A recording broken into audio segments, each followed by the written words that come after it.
Irmãos, como vocês estão? Tudo bem? Tudo certo com vocês? Eu terminei de fazer esse estudo ontem, eram umas 3 horas da manhã. E eu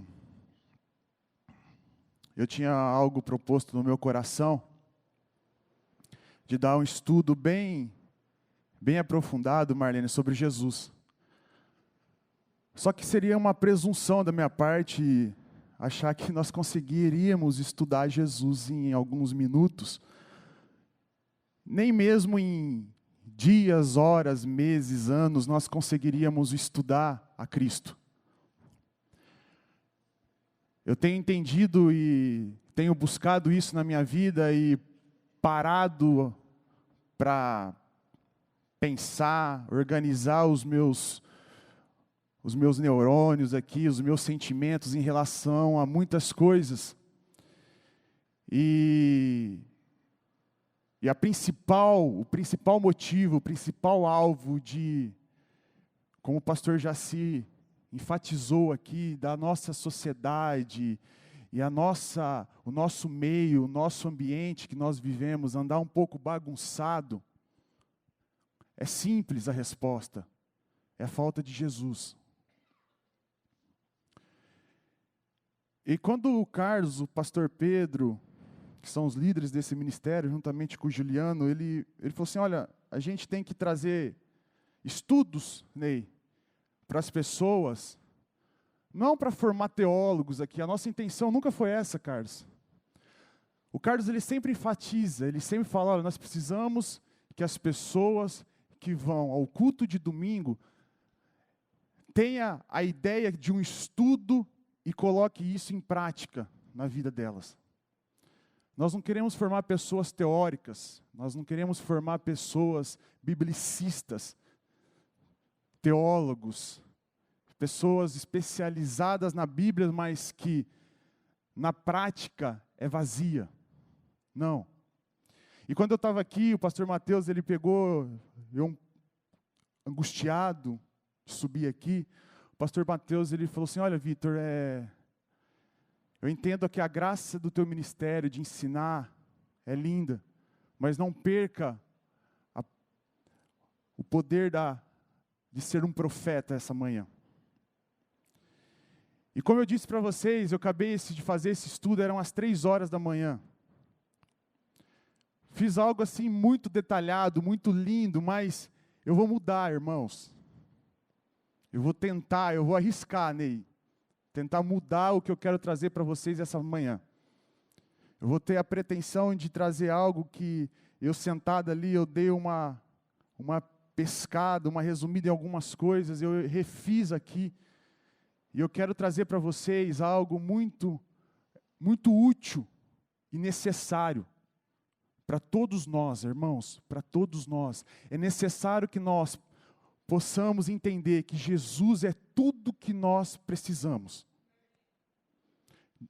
Diga para a pessoa que está ao seu lado agora, vamos quebrar o gelo, olha para a pessoa que está ao seu lado, se for teu amigo, se for tua esposa, dá um chamego nela, dá um abraço, sabe? Mas não toque na pessoa aí, Olhe para ela e fala assim, olha, talvez você não vai entender nada que o Vitão vai falar aqui hoje. Mas olha para mim, olha nos meus olhos. Diga para a pessoa, olha para os meus olhos aqui, ó. Olha aqui. A única coisa que você precisa sair daqui entendendo é que Jesus é tudo que você precisa. Amém, irmãos? Amém? Glória a Deus. Vamos lá, então. Esses dias, eu estava lendo um livro, por causa da minha menina, da minha filha. Ela tem um probleminha de dislexia. E o médico dela, pastor Pedro, falou assim, para a gente acompanhar ela em leitura, ler livros fáceis, para ela tomar gosto da leitura, para ajudar isso na educação dela. E a pessoa que é dislexa, ela é uma pessoa que perde a concentração, perde a atenção muito fácil. Então a gente está com o hábito agora de ler a Bíblia, ler histórias bíblicas, ler histórias de livros infantis. Eu e a minha esposa, nós estamos com esse hábito. E eu estava lendo um livro para ela, que foi um dos primeiros livros que eu li quando eu era jovem, que chama o livro O Pequeno Príncipe. Quantos já leram esse livro aqui? É muito lindo, irmãos, é um livro fácil de ler, espetacular. E tem uma hora que tem uma frase que é perfeita, cabe à ocasião agora. Ela diz assim, no livro diz assim, o essencial é invisível aos olhos. O essencial é invisível aos olhos e só pode ver com o coração. Irmãos, por que eu estou dizendo isso para vocês? É necessário entender Jesus com o coração. Sabe por quê, irmãos? A Bíblia diz que Jesus, Ele resgatou o nosso coração e trouxe para perto do coração dele. O que eu quero passar para vocês hoje aqui, essa manhã, são 3 palavrinhas que você vai precisar lembrar. Sair daqui lembrando, e toda vez que você lembrar, toda vez que você orar, e toda vez que você... Não tem como esquecer de Jesus no teu dia a dia. Jesus, ele tem que estar, assim, inserido, chumbado na sua vida, onde você anda, onde você passa, aquilo que você faz. Jesus, ele tem que ser teu alvo, tem que ser os seus passos. Jesus tem que ser tudo para você. E toda vez que essa palavra, Jesus Cristo de Nazaré, o Messias, vier ao seu coração, você tem que lembrar de 3 palavrinhas. E isso vai mudar o ambiente que você vive. Vai mudar como você olha as coisas em sua volta. Primeira palavrinha, vida. Segunda palavrinha, morte. Terceira palavrinha, ressurreição. Eu só quero que você entenda isso. E se você sair daqui entendendo isso, para mim, eu atingi o alvo. Eu atingi a semente no teu coração, pastor Wilson. Jesus, ele é muito mais, assim, a vida de Jesus durante os seus 3 anos ministeriais aqui na terra, é muito mais profundo do que a gente pode imaginar, irmãos. É muito mais perfeito, muito mais dinâmico, muito mais, assim, ele tem um contraste entre a dor e a alegria, o choro e a felicidade, a morte, a vida. Jesus, ele vem, onde ele entra, ele mexe com tudo, ele transforma as estruturas, ele vai até alcançar o alvo. Existe uma perfeição em Jesus, irmãos, que nós não conseguimos entender, a gente tem que apenas aceitar ela. E eu quero que você entenda, agora eu vou te falar algo aqui que você vai ficar assustado, irmãos. O pastor Jaci, parecia que ele preveu a minha pregação, a meu estudo. Irmãos, a Bíblia diz lá em Salmo 144:4, que o homem é como um sopro. Diga para a pessoa que está ao seu lado, você é um sopro. E seus dias são como uma sombra passageira. Tiago, o apóstolo Tiago, lá no capítulo 4, no verso 14, ele diz assim, vocês não sabem o que lhes acontecerá amanhã. O que é a sua vida? Ele fazendo uma pergunta. Vocês são como uma neblina que aparece por um pouco tempo e depois se dissipa. A nossa vida é frágil demais. O tempo, ele está remido. As coisas estão passando de uma forma muito acelerada. Eu estava comentando com a minha esposa, eu até peço perdão aqui para os irmãos. A minha vida, irmãos, sangue de Jesus tem poder. Quem são os mais próximos de mim sabem. Faz 1 mês que eu não falo com meu pai. Não dou um abraço no meu pai. E eu gosto de abraçar meu pai. Irmãos, eu tenho tido tempo com meus filhos apenas para colocar eles a dormir. Eu não tô aqui, entenda algo, irmãos, eu entendo que é um processo, é um tempo, Deus está fazendo algo diferente na minha vida. Eu conquistei um emprego, assim, muito bom. Sabe, mas eu tenho entendido que isso não pode ser o motivador da minha vida. Eu falei para minha esposa, amor, eu preciso parar alguma coisa. Eu preciso parar alguma coisa. Eu falei para minha esposa, falei, amor, Jesus está me cobrando isso. Eu preciso parar alguma coisa. Não sei se vai ser após a minha faculdade, eu não sei, mas eu preciso parar alguma coisa. E diante disso, eu comecei a estudar algumas coisas que o mundo, a sociedade, num contexto geral, tem acontecido.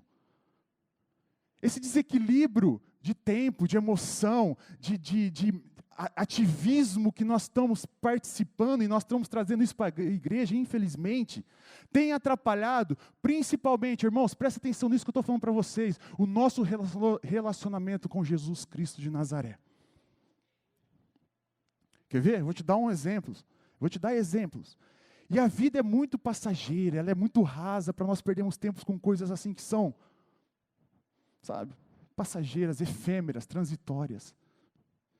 Eu li esses dias atrás de uma revista evangélica, alguns dados, irmãos, que eu fiquei assim, meu Deus, será que tudo isso é o que está acontecendo dentro da igreja? Primeiro vamos para a sociedade. Nos últimos 5 anos foram feitas essas pesquisas aqui. 706% de aumento de casos depressivos na sociedade, pastor Wilson. 706% de aumento de casos depressivos. O Brasil é o 8º país em todo o planeta em números de suicídios. 8 em cada 10 brasileiros já tiveram ou irão ter algum sintoma relacionado à depressão. O tráfico humano no Brasil aumentou quase 900%, irmãos, em 2 anos, sendo que as principais vítimas são crianças e adolescentes. Casamentos gays aumentaram 31,2% em 2017 no Brasil, diz o IBGE. Agora vamos para dentro das igrejas, irmãos. Dentro das igrejas. Olha só isso, irmãos. Nós estamos falando agora no nosso ambiente, aquilo que nós dominamos. Pouco mais da metade dos pastores, 54%, acredita que igrejas do futuro serão apenas online. 90% de pastores disse que o ministério é completamente diferente do que eles pensavam que seriam. 70% dos pastores dizem que sofrem de baixa autoestima. Baixa autoestima. 45,5% dos pastores dizem que já estão deprimidos e se sentem sozinhos. Escuta essa aqui, irmãos. O suicídio entre os líderes religiosos cresceu 110% nos últimos 5 anos. E para finalizar, de 2015 para 2017, aumentaram 67% os casos de abandono ministerial de líderes, pastores, ou seja, qualquer pessoa que exerce um tipo de função ministerial dentro da igreja. Irmãos, tem alguma coisa muito errada aí. Existe alguma coisa muito errada, pastor Mateus? E o que é, irmãos? O que é que está errado? O que é que está errado, irmãos? Jesus não está sendo Jesus nas nossas vidas.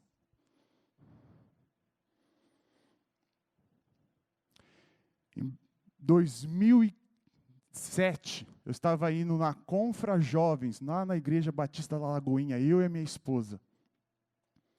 E logo que nós estávamos chegando na igreja, assim, pastor Wilson, tinha um outdoor enorme, enorme. Aí estava lá a imagem de Jesus Cristo de Nazaré montado num cavalo branco. Na coxa de Jesus estava escrito assim, Rei dos Reis, Senhor dos Senhores. E embaixo estava escrito assim, quem Ele é para você? Quem você pensa que Ele é? E em cima estava escrito assim, um menino frágil, inocente, que nasceu numa manjedoura, ou um rei que venceu. Deixa eu dizer algo para vocês, irmãos. As nossas vidas, como eu disse, é muito, mas muito rasa, muito passageira. Muito passageira. Só que isso não impede de nós fazermos escolhas diárias, das mais simples às mais triviais. Nós somos feitos das nossas escolhas. O Espírito Santo de Deus, a promessa do Consolador, do Deus Emanuel, é a mesma para todos nós. O Espírito que está em mim, está no Elhão, está na Marlene, no Micael, está na Rô, está no Silvio, está no pastor Pedro, no pastor Claudionor. O Espírito Santo é o mesmo. O que difere a nossa vida, irmãos, presta atenção nisso, são as nossas escolhas. São as nossas escolhas. Deus, Ele é claro nisso, irmãos. São as nossas escolhas. Deus, Ele fala, ponho diante de você a vida e a morte. Vai, escolhe. A bênção e a maldição. Vai, escolhe. Nós precisamos ser preenchidos pela sabedoria de Cristo. E isso nós vamos entender aqui, irmãos, para que nós possamos definitivamente começar a fazer as escolhas certas. Fazer as escolhas certas. Augusto Cury, quando ele escreveu a série de livros, a Inteligência de Cristo, Atos, olha que interessante. Isso aqui eu ouvi ele falando em uma entrevista. Ele falou assim que ele escreveu uma série de livros, Celso, chamada Análise da Inteligência de Cristo, e ele disse que começou a estudar e escrever para desmascarar Jesus, pastor Pedro, para desmascarar o mito Jesus, mas disse que ele caiu do cavalo. Ele falou que a partir do momento que ele começou a conhecer a Cristo profundamente, ele falou assim, nossa, é impossível não se apaixonar por Ele. É impossível não se apaixonar por Jesus. Amigos, deixa eu dizer algo para vocês aqui. Como eu iniciei falando, seria uma presunção da minha parte querer falar da vida de Jesus aqui. Se você olhar, você vai ver pesquisadores, cientistas, médicos, psicanalista, psicólogo, filósofo, todos tentando estudar a vida de Jesus, e eles nunca chegam num veredito, pastor Mateus. Nunca. E eu tentei fazer o mesmo. E quando eu me encontrei num versículo na Bíblia, isso fez eu parar, pensar e começar a refletir. Lá em Colossenses, capítulo 1, versos 26 e 27. Preste atenção nesses dois versos, irmãos. Paulo dizendo à igreja de Colossos, preste atenção.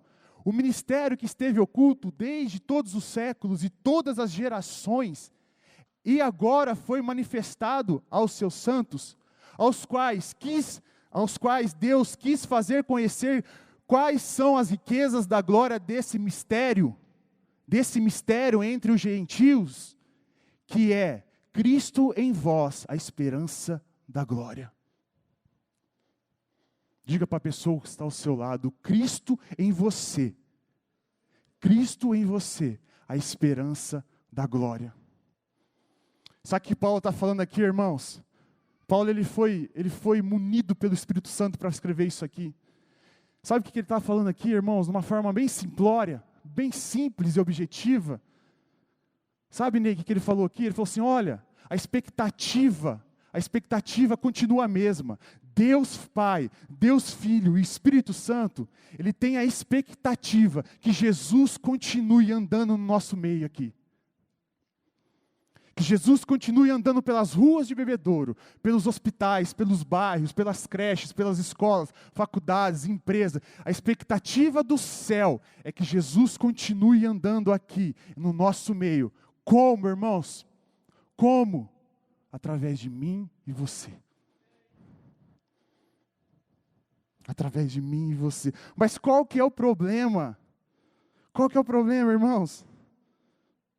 Qual que é o grande problema de tudo isso? Qual que é, Fernando, o grande problema de tudo isso? O problema está em Deus? O problema está em Jesus? O que tem acontecido, irmãos? O problema está em nós. Ontem o pastor Pedro aqui, nós tivemos uma reunião dos líderes. Ele falou um versículo muito interessante. Ele diz, o versículo de Tiago, capítulo 1, verso 17, que fala assim, toda boa dádiva, todo dom perfeito, vem do alto, do Pai das luzes, que onde não há sombra de variação alguma. Não há sombra de variação alguma. Quem muda nisso tudo, irmãos, somos nós. Infelizmente, irmãos, infelizmente, deixa eu te dizer algo aqui. Você me perdoa, talvez seja forte isso que eu vou falar para você. Talvez eu não seja a pessoa mais apropriada para falar isso. Mas é uma falta de honradez da nossa parte, irmãos. Reduzirmos o Evangelho de Cristo, a vida de Cristo, a morte de Cristo, a ressurreição de Cristo em uma bênção, em uma necessidade diária. Não é honesto, irmãos. Irmãos, olha aqui para mim. O Evangelho veio para dar vida e vida eterna. Quer ver? Em Cristo, preste atenção, quem está dizendo isso é a palavra de Deus, são as palavras do nosso Pai, do nosso próprio Deus. Ele fala que em Cristo, nele, os tesouros todos estão ocultos. Nele, em Cristo, habita corporalmente a plenitude de toda a divindade. Ele, Jesus, é a exata expressão da glória de Deus. Jesus, a Bíblia diz que Ele é o caminho, a verdade e a vida. Jesus se apresenta no Novo Testamento como o pão vivo que desceu do céu. Preste atenção, irmãos, Jesus vê você, e você só se completa, você só é completo somente nele, irmãos. Nele nos movemos, nele existimos e nele vivemos. Em Jesus, Jesus é tudo, irmãos, tudo que nós precisamos, tudo. Paulo, ele tem esse entendimento, e nós cantamos isso, ele fala lá para a igreja de Romanos, porque dele, por ele, para ele, são todas as coisas, glória, pois, a ele eternamente, amém.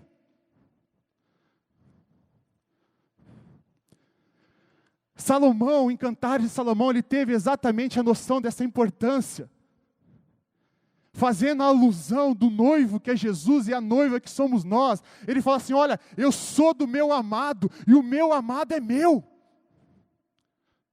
Pedro, nossa, é espetacular essa passagem, irmãos. Pedro, lá em João 6, você vai ver isso que eu estou te dizendo.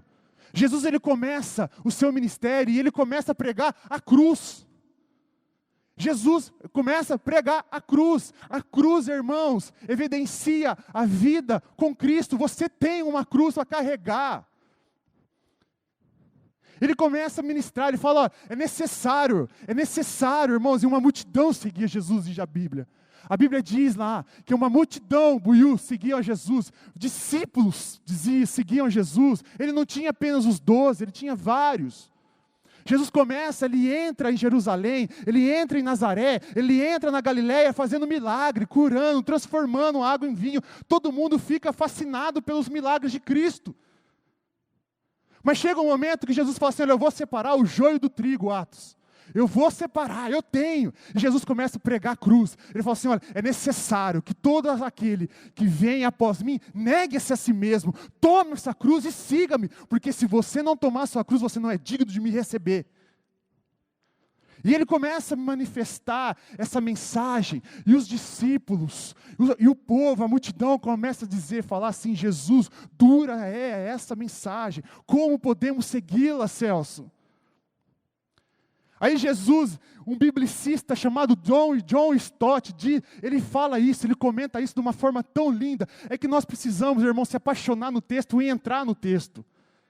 Diz que Jesus, ele narrando isso, pastor Pedro, ele comentando isso, diz que Jesus, quando olhou aquela multidão virando as costas para ele, uma lágrima desceu dos olhos dele, ele vira para os 12 e fala assim, e fita os olhos de Pedro, e fala, Pedro, você não vai com eles? John Stott fala que Pedro, ele vem de uma forma como se Jesus fosse arrebatado, segura em Pedro e fala assim, Jesus, para onde iremos nós? A quem iremos? Só o Senhor tem a palavra de vida eterna para nossas vidas. Só o Senhor pode me resgatar. Só o Senhor pode me salvar. Só o Senhor é o resgatador, o libertador da minha vida. Só em Ti, Senhor, eu posso realizar a plenitude de uma vida completa. Irmãos, entenda isso. Entenda isso. Jesus é tudo que você precisa, irmãos. Jesus é tudo que você precisa. Tudo, tudo, tudo. E agora, irmãos, eu quero iniciar aqui. Não vou demorar. 3 palavras que eu falei para vocês no início do culto. 3. Primeira, qual foi, irmãos? Vida. Se você olhar na Bíblia, pastor Pedro, eu fiquei ontem, procurando isso, gastei tempo, horas. Nossa, irmãos, abandonei tudo, me tranquei no meu escritório e fui o que precisava achar. Eu queria entender Cristo no Antigo Testamento, eu queria entender onde aparece Cristo no Novo Testamento, eu queria entender sobre a vida de Cristo. Eu queria entender esse projeto de redenção maravilhoso, proposto por Deus para nos salvar dos nossos pecados. Eu queria ver onde eu achava Messias, o Cristo, o Rei dos Reis, dentro do Antigo Testamento. Aí eu comecei, irmãos, a andar pelo Antigo Testamento e eu fiquei deslumbrado, porque em todos os livros, de Gênesis a Malaquias e Atos, você encontra Jesus lá, manifestado como o Messias, manifestado como aquele que com mão poderosa irá resgatar, e resgatou, e vai resgatar os seus filhos amados, a perdição do pecado. Isaías 9:6, diz assim, irmãos, porque um menino nos nasceu, um filho se nos deu, o principado está sobre os seus ombros, e se chamará o seu nome, maravilhoso, conselheiro, Deus forte, Pai da eternidade e príncipe da paz.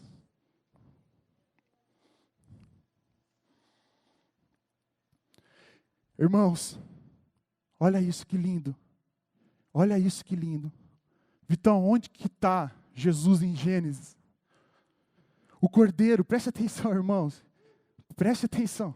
O cordeiro substituto que livra Isaque de ser sacrificado por Abraão, representava o Cristo, o Messias. No Êxodo, o cordeiro pascal, morto, para que a marca do seu sangue fosse um sinal de livramento no umbral da porta dos hebreus no Egito, aquele cordeiro representa, simboliza, é o tipo do Cordeiro Santo de Deus, Jesus Cristo de Nazaré. Em Levítico, vou te falar. Lembra do bode expiatório? Lembra? O bode expiatório que levava os pecados do povo para fora da cidade, representava Jesus Cristo, o seu sacrifício vigário. Em Números, a rocha ferida, para que Israel bebesse água fresca no deserto, era o Cordeiro de Deus. Em Deuteronômio, o profeta anunciado pelo próprio Deus, que seria maior que Moisés, representa o Cristo. Em Josué, o príncipe do exército de Deus, é uma revelação de Cristo. Em Juízes, cada juiz, cada legislador que Deus levanta para defender o povo hebreu dos seus adversários, já representava Jesus como o nosso juiz e como o nosso legislador. Em Ruth, o remido, o resgatador de Ruth, que é a igreja, que vem através da pessoa de Boaz, é a personificação de Cristo, que iria resgatar a igreja, o seu povo. Em Samuel, a pedra ungida em Meribá, você lembra, irmão, dessa pedra? E a declaração célebre, até aqui nos ajudou o Senhor. É a manifestação desse Cordeiro de Deus oferecido por nós. Em Reis, Ele é o nosso Rei eterno. Em Crônicas, Ele é a coluna de sustentação da casa. Em Jó, Ele é o Redentor que vive e em um dia se levantará sobre a terra. Em Esther, ele é a resposta que vem do alto para o povo de Deus. Em Salmos, irmãos, em Salmos, ele é o bom pastor, a salvação, a vestidura da alegria, a rocha eterna, o saltério da casa de Deus. Ele é o prometido de Israel, a semente de Davi, Jesus o Messias, o maior dentre todos os homens que já viveu na face da terra. Vou continuar. Em Provérbios, ele é a sabedoria. Em Eclesiastes, ele é o pregador. Em Cantares, ele é o noivo prometido. Em Isaías, ele é o maravilhoso, ele é o conselheiro, ele é o Deus forte, ele é o Pai da eternidade, o príncipe da paz. Em Jeremias, ele é o renovo justo, Celso. Em Lamentações, ele é a misericórdia sem fim, pastor Pedro. Em Ezequiel, ele é o filho do homem. O filho do homem. Em Daniel, preste atenção, pastor Wilson, essa é para o senhor. Em Daniel, ele é o homem vestido de linho branco.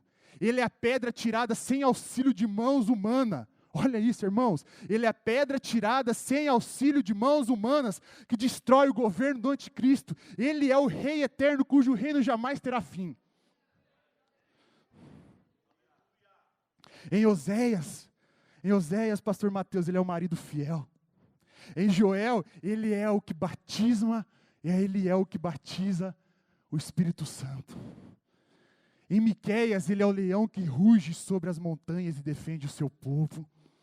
Em Malaquias, para terminar, irmãos, ele é o sol da justiça que raia sobre o justo.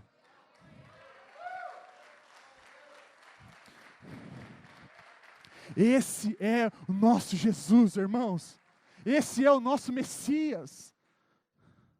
Com grande salvação, irmãos, nós temos em Cristo. Aí vem, irmãos, o Novo Testamento. E o Juliano, alguns domingos atrás, falou sobre os milagres de Jesus. Jesus, ele vem e começa, irmãos, quebrar paradigma, destroçar, irmãos, a religiosidade. E a religiosidade mata, irmãos. É o câncer da nossa igreja hoje, é religiosidade. Vai comendo pelas beiradas a nossa espiritualidade divina. Vai comendo pelas beiradas a nossa essência de adoração. Diga para a pessoa que está ao seu lado. Diga para ela, olha nos olhos dela. Fala assim, eu não quero que você seja um religioso. E Jesus, ele começa a pregar, ele começa a curar, ele começa a manifestar poderes no sábado. Ele começa a andar com prostituta. Jesus, ele começa a quebrar tudo. Mas por que tudo isso, irmãos? É isso que eu quero que você entenda. Por que a vida de Cristo? Por que a vida de Cristo é tão importante para mim e para você? Somente para você ser salvo, pastor Jaci? Não, irmãos. Não, a salvação em Cristo é um engordo, é uma isca, para que Cristo venha, traga você para perto do peito dele e faça um Cristo. Exatamente isso que eu li lá em Colossenses. A expectativa, a esperança que Cristo continue andando aqui no nosso meio, irmãos. É isso que quero que você entenda. Quando você se defrontar com a vida de Cristo, pense nisso. Cristo não veio apenas, se é que eu posso falar apenas, irmãos, para salvar você e colocar você num lugar de perdição para um lugar de salvação, para tirar você do reino das trevas para o reino da luz. Não, Jesus, ele quer transformar a sua vida e fazer você um Cristo. Um Cristo. Todas as pessoas, irmãos, eu desafio você aqui. Dani, eu desafio você. Me ache uma pessoa na Bíblia, irmãos, que Jesus não curou, que Jesus não tocou, que Jesus não expulsou os demônios, libertou ele do cativeiro, da culpa, que não transformou essa pessoa. Todas as pessoas que têm um encontro com Jesus, irmãos, têm que sair de lá transformada. Quando você tem um encontro com a vida de Jesus, você precisa sair de lá transformado, novo, um novo homem, um novo nascimento, um novo Atos, um novo Jesus, um novo Carlinhos, um novo Pastor Mateus, um novo Wilson, um novo Elhão. Não podemos ser, irmãos, não podemos ser pano velho com remendo novo. Para com essa ideia eu entendo isso, mas vamos lá, eu conto com você. Pare com essa ideia de ativismo. Pare. O pastor Pedro falou isso ontem, eu gravei isso no meu coração. Sabe, as dificuldades externas, se você ficar preocupado com aquelas coisas que vêm em você, que venham as setas, os dardos inflamados externamente, que venham para te atingir, se você ficar preocupado com isso, você paralisa, estagna, fica engessado. Paramos, irmãos, e vamos caminhar para o alvo. Paulo, ele fala, olha, uma coisa eu faço, pastor Mateus, que esquecendo para trás, esquecendo das coisas que para trás eu fico, eu vou continuar caminhando, pastor Wilson, eu vou continuar caminhando para a minha vocação, que é Cristo Jesus, eu vou caminhar para frente, eu vou marchar. Autocomiseração está amarrado em nome de Jesus. Você é filha de Deus. Você é um ungido do Senhor. Você não é nenhum coitadinho, irmãos. Por mais que as pelejas, as dores, sabe, os agrilhões da vida venham para nos paralisar, nós não somos coitadinhos. Não somos. O motivo de tudo isso, irmãos, é transformação. Você olha para a vida de Jesus, quando você tem um encontro com a vida de Jesus, é transformação. Paulo, ele entendeu isso. Paulo, lá na carta a 2 Coríntios 3,18, ele fala, olha, mas todos nós, que com rostos descobertos, refletindo como um espelho a glória do Senhor, somos transformados de glória em glória na mesma imagem, como pelo Espírito do Senhor. Transformação, irmãos. Cristo precisa de você transformado. Cristo precisa que você seja Cristo. Morte. Qual que é a segunda palavra, irmãos? Morte. A palavra diz lá em Isaías 53, verso 4 e 5, que verdadeiramente,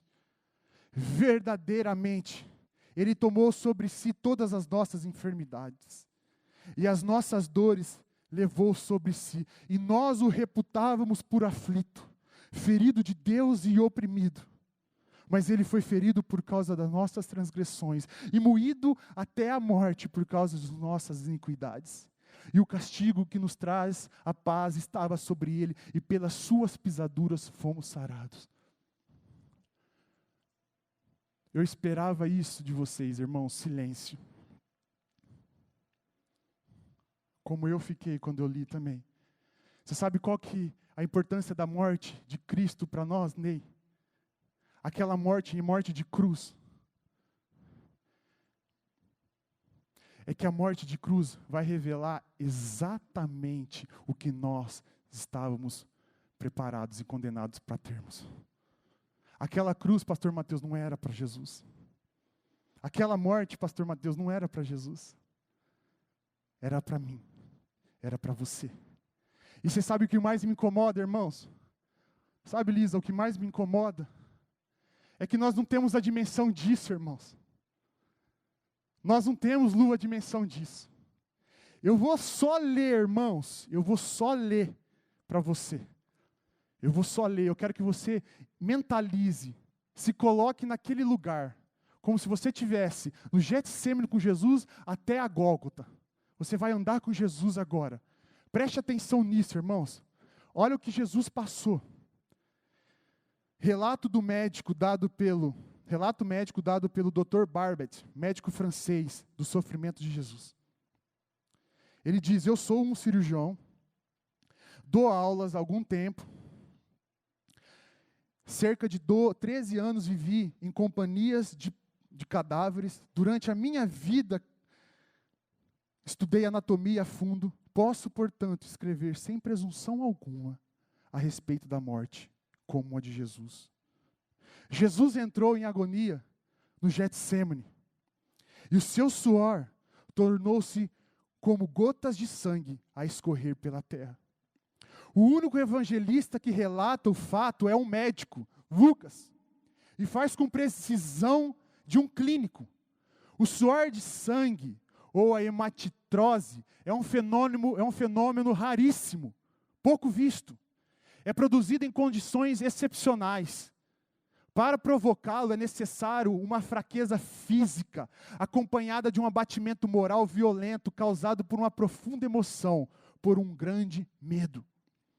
O terror, o susto, a angústia terrível de sentir-se carregando todos os pecados dos homens deve ter esmagado Jesus. Tal tensão extrema produz o rompimento das finíssimas veias capilares que estão sobre as glândulas sudoríparas.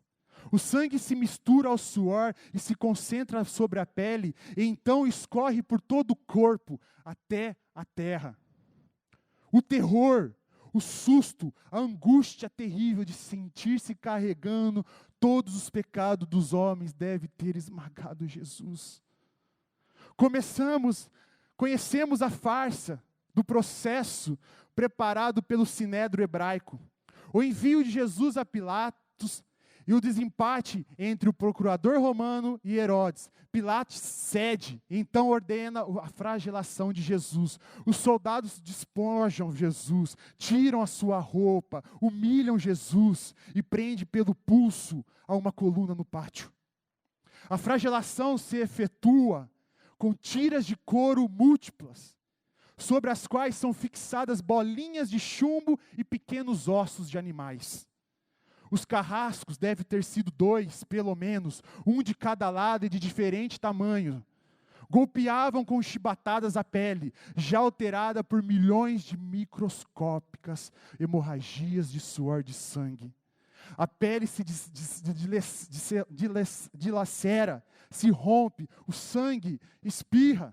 A cada golpe, Jesus reage em um sobressalto de dor. As forças se esvaem, o suor frio lhe impregna a fronte, a cabeça gira em uma vertigem de náusea, calafrios lhe correm ao longo das costas. Se não tivesse preso no alto dos pulsos, cairia em uma poça de sangue. Depois o escárnio de coroação, com longos espinhos, mais duros que as da acácia, os algozes entrelaçam uma espécie de capacete e aplicam sobre a cabeça de Jesus. Os espinhos penetram no couro cabeludo, fazendo-o sangrar. E os cirurgiões, como eu, sabem o quanto sangra um couro cabeludo. Pilatos, depois de ter mostrado aquele homem dilacerado à multidão feroz, o entrega para ser crucificado. Coloca sobre os ombros de Jesus o grande braço horizontal da cruz, que pesa aproximadamente uns 50 quilos. A estaca vertical já está plantada sobre o Calvário. Jesus caminha com os pés descalços pelas ruas de terreno irregular, cheias de pedregulhos. Os soldados puxam com as cordas. O percurso é cerca de 600 metros. Jesus, fatigado, arrasta um pé após o outro. Frequentemente cai sobre os joelhos. E os ombros de Jesus estão cobertos de chagas, de ferimentos. Quando ele cai por terra, a viga lhe escapa, escorrega e ele esfola o dorso. Sobre o Calvário tem início a crucificação. Os carrascos despojam o condenando, mas a túnica que está colada em suas chagas, olha essa, irmãos, tira-la e produz uma dor atroz. Quem já tirou uma atadura de gases de uma grande ferida percebe o que se trata. Cada fio do tecido adere, cola a carne viva, e ao levarem a túnica, ao puxarem, ela produz terminações nervosas postas em descoberto pelas chagas. Os carrascos dão um puxão violento e não há um risco que toda aquela dor provocar uma sincope. Mas ainda não é o fim, o sangue começa a escorrer novamente. Jesus é deitado de costas, e as suas chagas, as suas enfermidades, as suas dores, as suas feridas se incrustam de pó e pedregulhos. Depositam-nos sobre o braço horizontal da cruz. Os algozes tomam as medidas. Com uma broca é feita um furo na madeira para facilitar a entrada do pé prego. Os carrascos pegam um prego, apoiam-no sobre o pulso de Jesus e com um golpe certeiro de martelo, plantam e rebatem sobre a madeira. Jesus deve ter contraído o rosto assustadoramente. O nervo mediano foi lesionado, Pode-se imaginar aquilo que Jesus deve ter provado, uma dor lancinante, agudíssima, que se difundiu pelos dedos, espalhou pelos ombros e atingiu o cérebro. A dor mais insuportável que um homem pode provar, ou seja, aquela produzida pela lesão de grandes troncos nervosos, provoca uma sincope e faz perder a consciência. E em Jesus, não. Em Jesus não. O nervo é destruído só em parte. A lesão do tronco nervoso permanece em contato com o prego. E quando o corpo for suspenso na cruz, o nervo se esticará fortemente com uma corda de violino esticada sobre a cravela. E cada solavanco e cada movimento vibrará, despertando dores dilacerantes. O suplício que durará horas. E levam Jesus, colocam o primeiro sentado e depois em pé. Consequentemente, fazem o tombar para trás. O encosta a estaca vertical. Depois, rapidamente, encaixa o braço horizontal da cruz sobre a estaca vertical. Os ombros da vítima esfregam dolorosamente sobre a madeira áspera. As pontas cortantes da grande coroa de espinho penetram no crânio. A cabeça de Jesus inclina para a frente, uma vez que o diâmetro da coroa o impede de apoiar na madeira. Cada vez que Jesus levanta a cabeça, recomeçam as pontadas agudas de dor. Pregam-lhe os pés. Ao meio-dia, Jesus tem sede. Não bebeu nada desde a tarde anterior. Seu corpo é uma máscara de sangue. A boca está semiaberta, o lábio inferior começa a perder. A garganta seca lhe queima, mas ele não pode engolir. Tem sede. Um soldado lhe estende sobre a ponta de uma vara uma esponja embebida e uma esponja de bebida ácida de uso entre os militares. Tudo aquilo é uma tortura atroz, inimaginável. De repente, um estranho fenômeno se produz no corpo de Jesus. Os músculos dos braços se enrijecem. Em uma contração que vai se acentuando, os bíceps esticados e levantados, os dedos se curvam. E como acontece a alguém ferido de tétano, e isto que os médicos chamam de tetania, quando os sintomas se generalizam, os músculos do abdômen se enrijecem em ondas imóveis, em seguida os músculos entre as costelas, o pescoço e por fim os músculos respiratórios. A respiração se faz pouco a pouco mais curta, o ar entra, mas não consegue mais sair. Jesus respira com o ápice dos pulmões. Tem sede de ar. Olha isso, irmãos. Tem sede de ar, como um asmático em plena crise. Seu rosto pálido, pouco a pouco, se torna vermelho. Depois se transforma em uma violeta púrpura. Jesus é envolvido pela asfixia. Os pulmões cheios de ar não podem mais esvaziar-se. A fronte está impregnada de suor. Os olhos saem fora de órbita. Mas de repente algo acontece. O que acontece, irmãos? Lentamente, com esforço sobre-humano, Jesus toma um ponto de apoio sobre o prego dos pés. Esforça-se a pequenos golpes e se levanta, aliviando a tração dos braços. O músculo do tórax se distende. A respiração torna-se mais ampla e profunda. Os pulmões se esvaziam e o rosto recupera a palidez inicial. Mas por que Jesus faz todo esse esforço? Por quê, irmãos? Por quê? Porque Jesus quer bradar: Pai, perdoa eles, porque eles não sabem o que fazem. Logo em seguida, o corpo começa a afrouxar-se de novo e a asfixia recomeça. Foram transmitidas 7 frases pronunciadas por ele na cruz. Cada vez que ele queria falar, deveria levar-se, tendo como apoio o prego dos pés. Atraídos pelo sangue que escorre pelo coágulo, enxames de moscas unem ao redor do seu corpo, mas ele não pode enxotá-las. Pouco depois o céu escurece, o sol se esconde, de repente a temperatura diminui, logo serão 3 horas da tarde. Todas as dores, a sede, as câimbras, a asfixia, todo o latejar dos nervos medianos, lhe arrancam um lamento. Deus meu, por que me abandonaste? Jesus dá um último suspiro e grita, está consumado, e em seguida brada pela última vez, Pai, nas tuas mãos entrego o meu espírito, e morreu no meu e no seu lugar. Irmãos, por que tudo isso? Por que tudo isso? Esse sofrimento aqui, irmãos, era para ser meu e teu.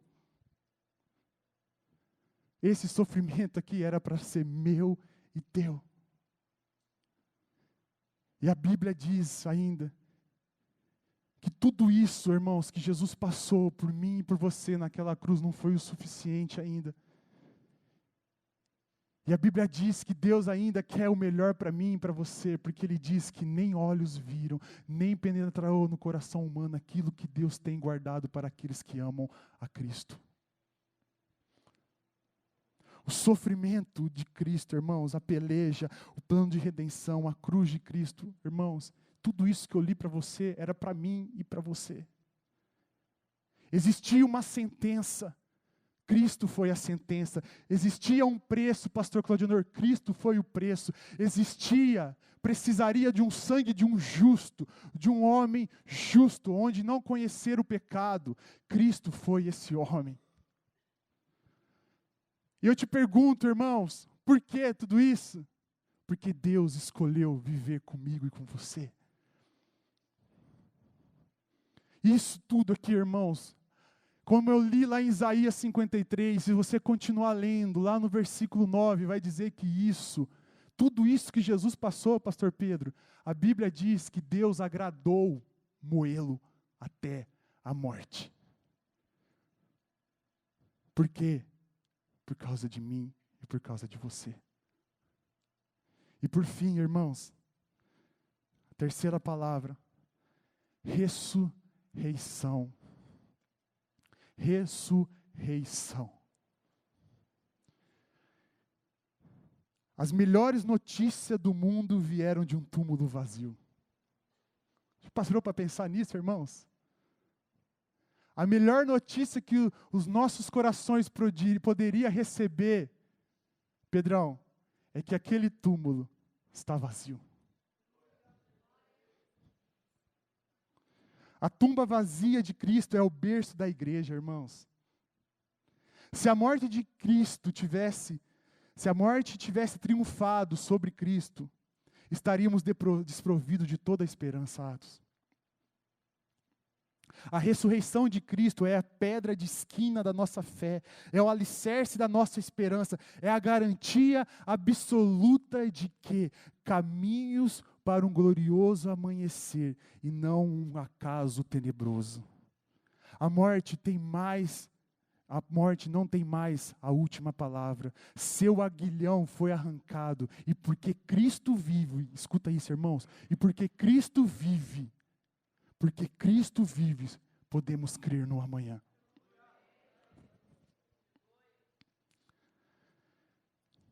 Irmãos, ressurreição é esperança viva.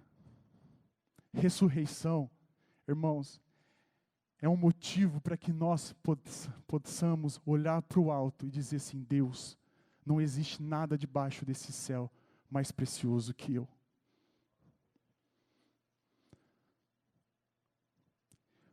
E para finalizar, irmãos, vamos aprender com o próprio Jesus. Com o próprio Jesus, irmãos, vamos aprender com o próprio Jesus sobre ressurreição. Lá em Lucas, preste atenção, irmão, nessa passagem. Não precisa abrir, só preste atenção, eu vou ser rápido para finalizar. Lá em Lucas, lá no capítulo 7, no verso 11 a 16. Jesus, ele está entrando em Naim. E uma viúva, uma mulher, vem de encontro com Jesus e os seus discípulos, e uma multidão acompanhava essa mulher, e ela estava velando o seu único filho. O seu único filho. E a Bíblia diz, Você vai acompanhar lá, depois você lê na sua casa, que ela chora. E Jesus, olhando de longe, se compadeceu e falou assim: mulher, não chore mais. E diz que Jesus se aproximou do caixão, se aproximou do defunto. E olha aqui, irmãos, eu faço uma ressalva, abro um parênteses, preste atenção. Jesus era um sacerdote, era um homem escolhido por Deus. E os fariseus, eles denunciavam a Cristo porque Jesus quebrava protocolo, Dani, ele quebrava. Um sacerdote não poderia tocar em coisas imundas. Não poderia tocar num defunto, não poderia tocar num caixão. Jesus vai lá, diz que ele toca o caixão e para. Diz que para tudo, irmãos. E ele dá uma palavra para aquele garoto. Ele dá uma palavra. Levanta, meu filho. E diz que o menino levanta e começa a conversar como se nada tivesse acontecido. Irmãos, Jesus ele é lindo, sabe por quê? O que ele quer ensinar a gente com essa história? A morte, ela vai vir sobre a nossa tenda, irmãos. Vai. Nós não estamos alheios à morte. Só que nós temos em nossas mãos o poder da ressurreição. Sabe o que Jesus está falando aqui? Ele falou assim: olha, Vitor, tem tantos marimbundos, pessoas mortas aí fora precisando ser ressuscitadas. Ei, Vitor, pastor Mateus, para o enterro. Vamos parar o enterro dessas pessoas e vamos ressuscitar essas pessoas.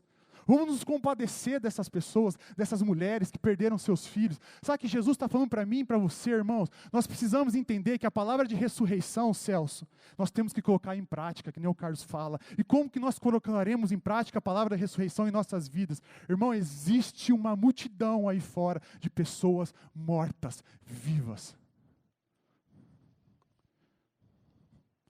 Nós precisamos, irmão, com um sentimento de urgência, parar esses velórios, parar esses enterros, tocar no caixão, tocar no morto e ressuscitar. As nossas mãos, irmãos, o nosso espírito, nós somos, meu irmão, postos aqui na terra como Cristo, semelhante a Cristo. Nós temos que ressuscitar essas pessoas, nós temos que trazer essas pessoas à luz da vida. Nós temos, irmãos. Se Jesus ressuscitou, Jesus está falando para nós, é necessário que nós ressuscitemos as pessoas. Talvez, irmãos, nós estamos convivendo aqui num ambiente de família. Existe pessoa que está do seu lado que está morta. Talvez você esteja morto. Jesus quer cuidar do teu defunto. Jesus quer cuidar do teu morto, quer cuidar do teu velório. Irmãos, para encerrar, a Bíblia diz lá em Romanos 8, 38, 39, porque estou bem certo que nem a morte, nem a vida, nem os anjos, nem os principados, nem as potestades, nem o presente, nem o porvir, nem a altura, nem a profundidade, nem alguma outra criatura nos poderá separar do amor de Deus que está em Cristo Jesus, nosso Senhor. Irmãos, toma posse disso. Jesus precisa tanto de você, irmãos. Independente da tua idade, não arruma desculpa. Não arruma desculpa. Jesus, ele tá com uma expectativa ardente lá do lado do Pai. Ele falou assim, olha, eu quero ver no Ney, eu quero ver no Juliano, eu quero ver no Elhão, eu. Jesus, eu acho que toda aquela obra que ele fez, toda aquela dor, aquele sofrimento, ele deve falar para o Pai, Pai, valeu a pena, Lisa. E faria de novo se fosse necessário, morreria com as mesmas dores, com as mesmas chagas, com as mesmas enfermidades, eu morreria de novo, Pai, eu desço lá de novo, por quê? Porque eu tenho a Lisa, eu tenho o Kleber, eu tenho o pastor Pedro, eu tenho o Claudio Honor, eu tenho o Elhão, eu tenho uma família estabelecida lá em Bebedouro, que se chama Comunidade Evangélica Igreja da Família. Ele faria tudo novamente, irmãos, por mim e por você, tudo, vida, morte e ressurreição, tudo. Amém, igreja? Feche os seus olhos por um minuto.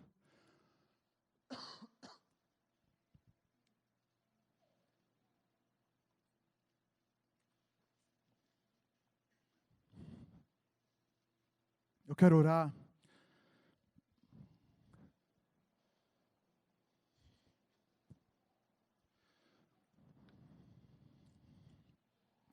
Deus, muito obrigado, Senhor, porque a Tua palavra é viva e eficaz.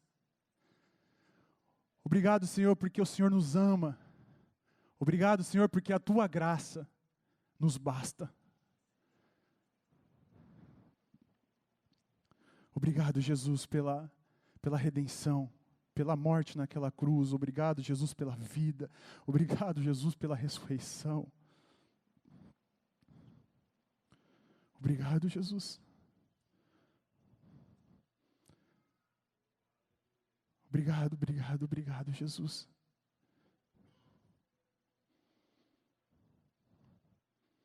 Obrigado porque a Tua palavra fala e continua falando que nós somos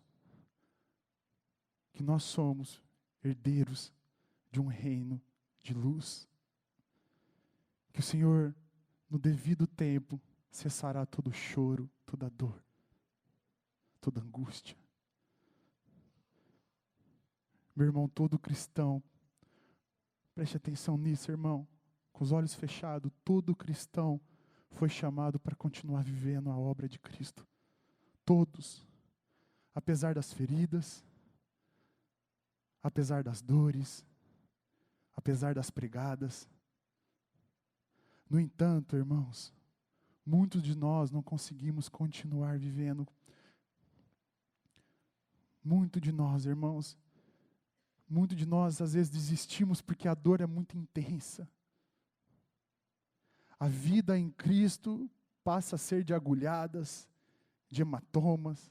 A alegria do primeiro amor parece que ficou encalhada na praia do azedume e da amargura. Não, não, não, não. Eu e você, nesta manhã, irmãos, temos que aprender de uma vez por todas que é necessário revelar as nossas dores. Por que esconder?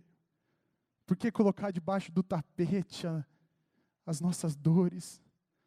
A dor que adoece o espírito, apodrece a alma. Eu não sou um super crente, um super homem. Não, não, não, não se trata disso. Não se trata disso. Não.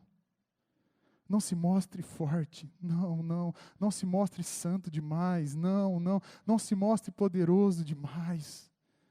Não fique com medo de dizer na igreja que está sofrendo. Busque um ombro amigo. Chore em um ombro amigo. Você tem um irmão aí do seu lado. Mas Vitão, você não sabe, dói demais. A dor aqui no coração é muito forte. Eu sei que machuca, meu irmão. Eu sei que machuca, minha irmã.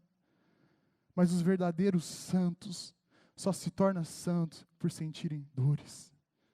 E apesar das dores, exaltam o milagre da vida. Porque a minha vida e a sua vida é o mais belo milagre do planeta.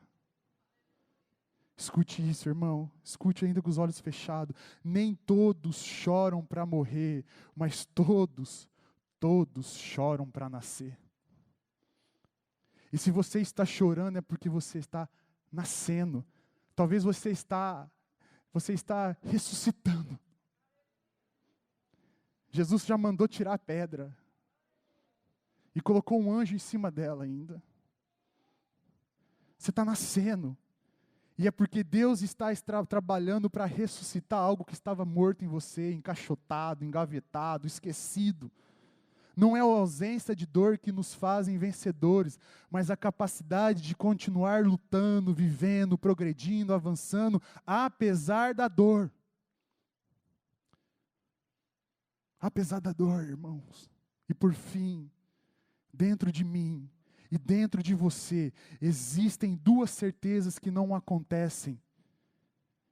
Existem duas certezas que acontecem ao mesmo tempo. Dentro de mim, dentro de você, existe essa dualidade que acontecem ao mesmo tempo. Posso e não posso. Sou capaz e não sou capaz. satisfeito e insatisfeito, fraco e forte, humano e santo, longe e perto de Deus. Nada tenho, mas possuo tudo. Nada sou, mas tudo sou. Não cheguei, mas já estou lá. Talvez você diga, que loucura, que insensatez. Não, irmãos, não. Isso é vida. Vida em Cristo Jesus é sofrer e alegrar, cair e levantar, rir e chorar, parar e continuar, sentir todas as dores e ser tocado por todas as alegrias, enfrentar todos os perigos e agarrar-se a todas as oportunidades da vida, carregar feridas, apesar delas, carregar feridas, carregar dores, apesar delas, celebrar o extraordinária coisa que é viver. Viver. Celebre isso, irmãos. Viva em Cristo Jesus. Você está vivo. Existe um fôlego de vida dentro de você. Você está vivo, irmão. O dia, a vida, começa todos os dias, diz Veríssimo. Todos os dias você tem uma oportunidade de recomeçar, irmãos. Todos os dias você tem uma oportunidade de planejar, se reinventar, de se ressurgir, de ressuscitar. Todos os dias, irmãos, Deus te deu todos os dias. Coloque-se de pé. Todos os dias, irmãos.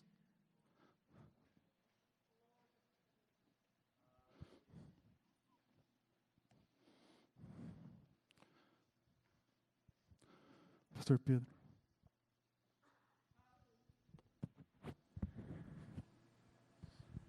Glória a Deus.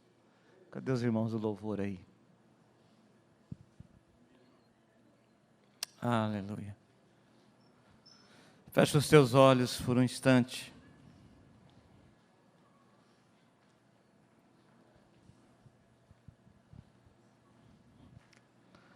O poder da vida, o poder da morte e o poder da ressurreição de Jesus nos faz mais que vencedores, nos faz diferentes. Fecha os teus olhos agora, vamos orar, em nome de Jesus. Aleluia. Juntos com o seu irmão agora, e ore junto com ele. Fala: Deus, muito obrigado pela vida, pela morte, pela ressurreição de Jesus. Agradeço o Senhor nesse momento, em nome de Jesus. Aleluia. Oh, louvado seja o teu nome, Senhor. Louvado seja o teu nome. Louvado seja o teu nome. Tu és a vida, tu és a ressurreição e a vida.